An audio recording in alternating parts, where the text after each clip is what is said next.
When it comes to art, when it comes to money, there's no bounds.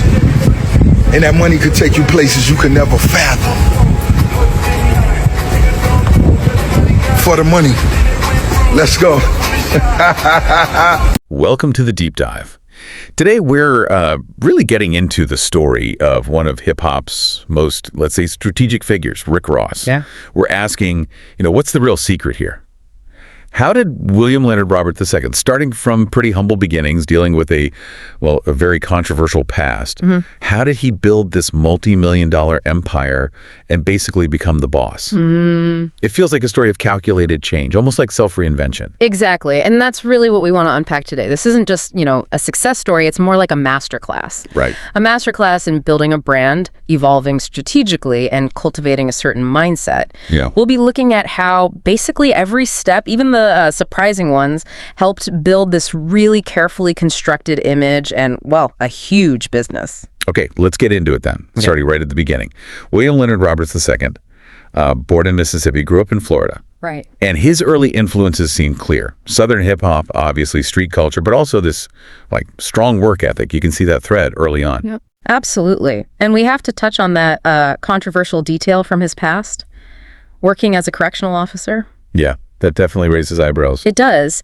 And while it became a big point of contention later, criticism and all that, it's undeniably part of his story, part of the whole picture. Adds a layer of complexity for sure. It really does. We can dig into how that played out later. Okay. And then, boom, the music. This is where things really start to take off, right? Oh, yeah. That debut single, Hustlin', back in 2006, it didn't just get big, it went viral. Totally viral. And that phrase, every day I'm hustling, it just became this motto way beyond the song itself. A motivational thing for so many people. And obviously the industry noticed. He got signed to Def Jam by Jay-Z himself. Which is a massive endorsement. Doesn't get much bigger than that in hip-hop. Seriously. And what's really interesting, I think, about that time is how deliberately he started crafting the boss persona. Wasn't an accident. No, seems very intentional. Totally. You see it in the lyrics, all about wealth, power, aspiration.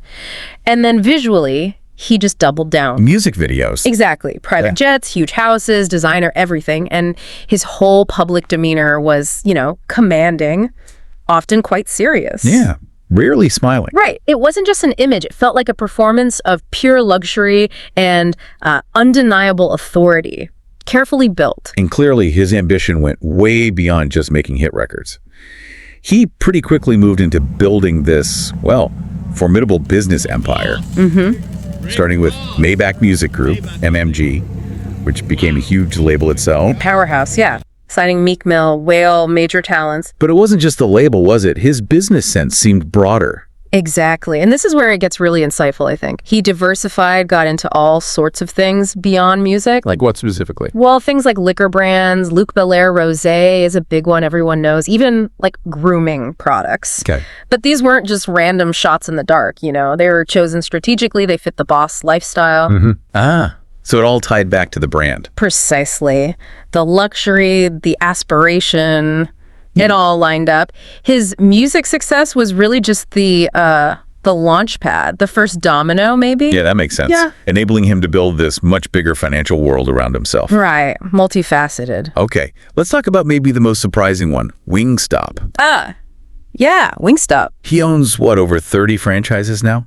Which is impressive just as a business move. It is a significant number. But the way he promotes it, that's something else. He literally raps about lemon pepper wings. He does, and uses the restaurants for album release parties and stuff. It's woven right into his identity. And that's the smart synergy right there. He didn't just buy into Wingstop. He made Wingstop part of the Rick Ross brand. Yeah. It's this constant feature in his music, on his social media. It's kind of unprecedented, that level of authentic, organic cross-promotion. You don't see that often. Not like this. He turned a business investment into part of his art, his lifestyle. It really makes you think, doesn't it? What can you, listening right now, learn from that? About using your platform, whatever it is, to boost different ventures. It's masterclass in leverage, really. And speaking of branding, just looking at it overall, the consistency is kind of amazing. The beard, instantly recognizable, the shades, that deep voice, the whole luxury vibe, it all just screams boss. It's incredibly unified. and he's maintained it for years. That takes discipline. It really does. Brand discipline. And what's also fascinating, going back to the controversy thing. The correctional officer passed. Yeah, how he managed that. Instead of letting it sink him, he kind of absorbed it. What do you mean? Well, he didn't really deny it or apologize profusely in the way you might expect. It almost became part of the backstory. Like, look how far I've come. I've seen both sides. Adding another layer to the hustler who outsmarted the system. Kind of, yeah. For some of his audience, it maybe reframed him as more calculated, more strategic. Someone who understood the game from all angles. It added this weird depth to the boss persona. Which somehow resonated. It seemed to. He really understands who he's talking to. The rap fans, the people dreaming of business success, the hustlers.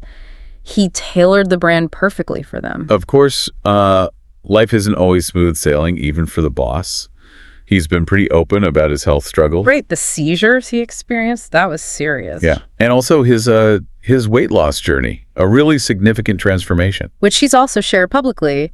And when he talks about dealing with those challenges, the themes are often discipline, resilience, mental strength, which again ties back. It highlights that constant juggling act, doesn't it, between the music, the businesses, your own health. It really does. It shows you need to keep evolving personally, not just professionally, kind of mirroring his whole career arc in a way. So wrapping up this deep dive into Rick Ross, I think the big takeaway, the core lesson maybe, is that success isn't just about your starting point. It's so much about how you adapt, how you evolve strategically. Yeah. The boss isn't just a nickname.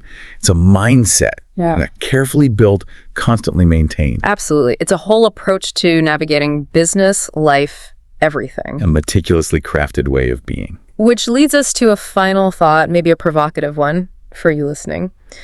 When you consider Rick Ross's whole journey transforming himself, building this empire, what parts of his strategic evolution, whether it's that brand consistency or how he handled controversy or diversified his interests, what specific aspects might you think about applying to your own goals, personally or professionally? Something to chew on.